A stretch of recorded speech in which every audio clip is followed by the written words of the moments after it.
সকলেই আমার প্রীতি ও শুভেচ্ছা নেন।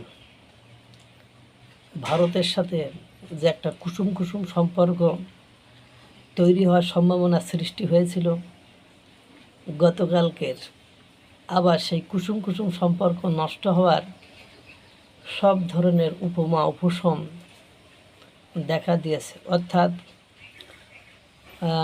ভারতের উপরে বাংলাদেশের হাসিনা বিরোধী অর্থাৎ আওয়ামী বিরোধী সকল গোষ্ঠী এখন রেগে মেগে আগুন হয়ে গিয়েছে।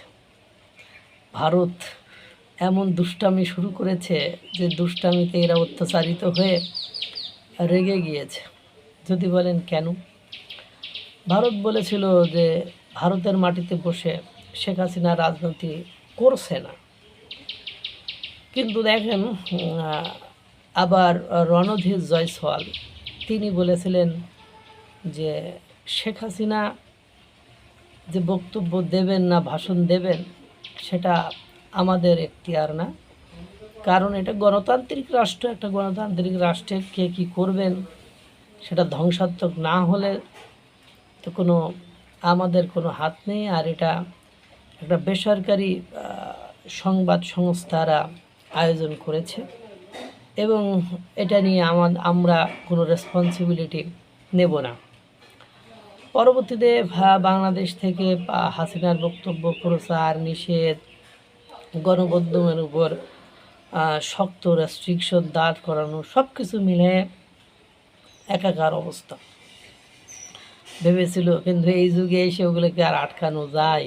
কত সামাজিক যোগাযোগ মাধ্যম রয়েছে ওগুলো প্রচার করার, এবং এমন এমন লোক এগুলো দেখেছে সেগুলো লিঙ্ক আবার ফাঁস করে দিয়েছে। যাই হোক, শেখ হাসিনা বক্তব্য দিয়েছেন, তিনি বলেছেন মৃত্যু পরোয়ানা থাকলেও তিনি দেশে আসবেন। তিনি এই কথা বলতে যে কেঁদেও দিয়েছেন এবং বিশ্বের সবচেয়ে বড় বড় গণমাধ্যমগুলো তার বক্তব্য প্রচার করেছে।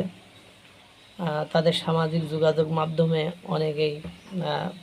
অনেকেই বলতে অধিকাংশই প্রচার করেছে।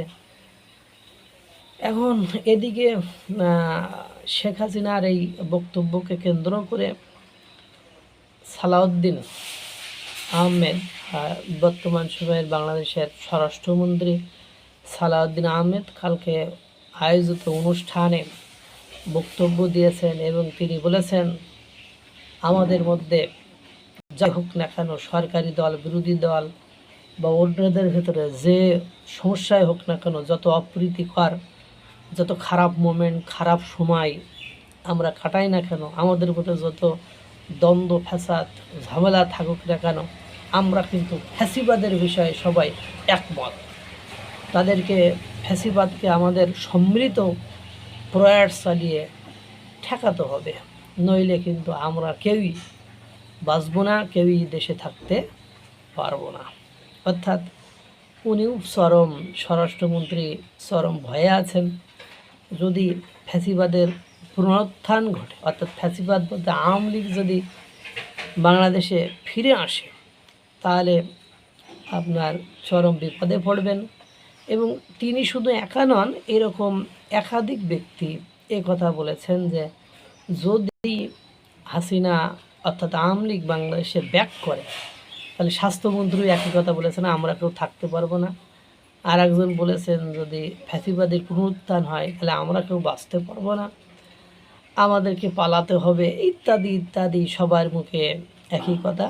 আর পাশাপাশি যারা আছে গণঅভ্যুত্থানকারী, তারা তো সবসময় ভয়ে ম্রিয়মাণ, কখন কি হয়ে যায়, কখন কে ঝেড়ে দেয়, কখন কি বলে বসে, কখন কি ফিরে আসে, এইসব নিয়ে তারা তো ভয়ে ম্রিয়মাণ, সংশয় সংকল্প টলে পাশে লোক কিছু বলে, বিষয়টা এরকমই আছে। এবং ভারত দেখেন শেখ হাসিনা কোনোভাবে আটকায়নি এবং এই প্রেস মিট করার সব সুযোগ সুবিধা ভারত করে দিয়েছে। এবং ভারতের যত নামকরা গণমাধ্যম রয়েছে, NDTV, India today, the Hindus, এই যত গণমাধ্যম রয়েছে তারা সকলেই পার্টিসিপেট করেছে। অনেকে প্রশ্ন করেছে শেখ হাসিনাকে। এতে করে ভারত এবং বাংলাদেশের সম্পর্ক কিছুটা নষ্ট হওয়ার দিকে গিয়েছে, কিন্তু ভারত এগুলো আমলে নিচ্ছে না। ভারত এগুলো পাত্তাই দিচ্ছে না। ভারতের মতো কাজ করে যাচ্ছে। সকলকে মহান সৃষ্টিকর্তা ভালো রাখুক, সুস্থ রাখুক। আসসালামু আলাইকুম ওয়া রাহমাতুল্লাহ।